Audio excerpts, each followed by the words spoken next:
4 दिन की चांदनी और फिर अंधेरी रात, कुछ ऐसी ही होने वाली है कॉकरोच जनता पार्टी की कहानी। जिस हिसाब से ये पार्टी या फिर यूं कहे इंटरनेट वाला आंदोलन शुरू हुआ है, ये उसी स्पीड से खत्म भी हो जाएगा, क्योंकि कॉकरोच जनता पार्टी का धरातल पर कोई अस्तित्व नहीं है। पार्टी का फाउंडर अमेरिका में बैठा है। वह बैठे बैठे वो भारत के बेरोजगारों का जमीनी स्तर पर भला नहीं कर सकता, और ये बात बहुत जल्दी भारत के युवाओं को समझ आ जाएगी। उसके बाद इसका नाम तक लोग भूल जाएंगे।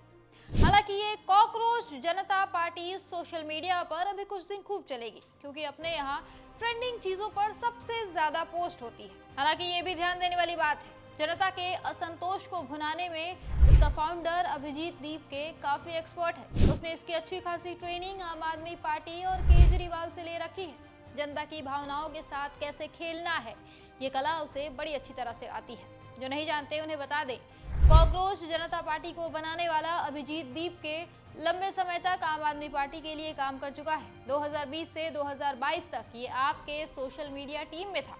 आम आदमी पार्टी के कई नेताओं के साथ इसकी तस्वीरें हैं। आप सरकार में सीएम ऑफिस में भी काम कर चुका है। ये फिलहाल ये अमेरिका में रहता है। बॉस्टन यूनिवर्सिटी से पब्लिक रिलेशंस की पढ़ाई कर चुका है। वहीं से इसने ये सो कॉल्ड युवाओं की पार्टी बनाई है।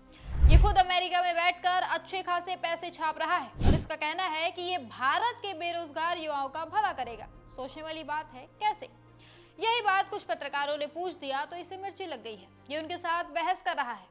यूपी के एक पत्रकार रणविजय सिंह के साथ तो इसने और भी ज्यादा बदतमीजी कर डाली है। दरअसल जब कॉकरोच जनता पार्टी चर्चा में आई तो कई पत्रकारों ने इस पर अपनी अपनी राय दी।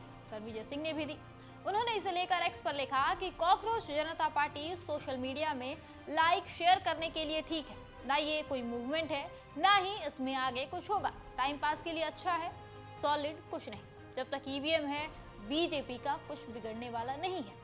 रणविजय के साथ साथ और भी कई पत्रकारों ने यही बात दोहराई। सबका यही कहना है कि ये पार्टी टिकेगी नहीं। अब यही बात अभिजीत दीपके से बर्दाश्त नहीं हुई तो उसने एक ट्वीट किया, ये कहते हुए कि जो लोग मेरी आलोचना कर रहे हैं, क्या वो मेरी तरह रिस्क ले पाएंगे? जिसके बाद अभिजीत की इस ट्वीट के रिप्लाई में रणविजय सिंह ने मजाकिया अंदाज में कहा, इसे कहते हैं नाखून कटाकर शहीद होना। भाई अमेरिका में बैठकर इंस्टाग्राम पर रिस्क ले रहा है, गजब ही है। यह भारत के लोग सरकार की खराब नीतियों के खिलाफ बोल रहे हैं, एफआईआर झेल रहे हैं, जेल जा रहे हैं, लेकिन कभी इसका प्रचार नहीं किया। आत्ममुग्धता एक वायरस है, तेजी से दिमाग में घर करता है।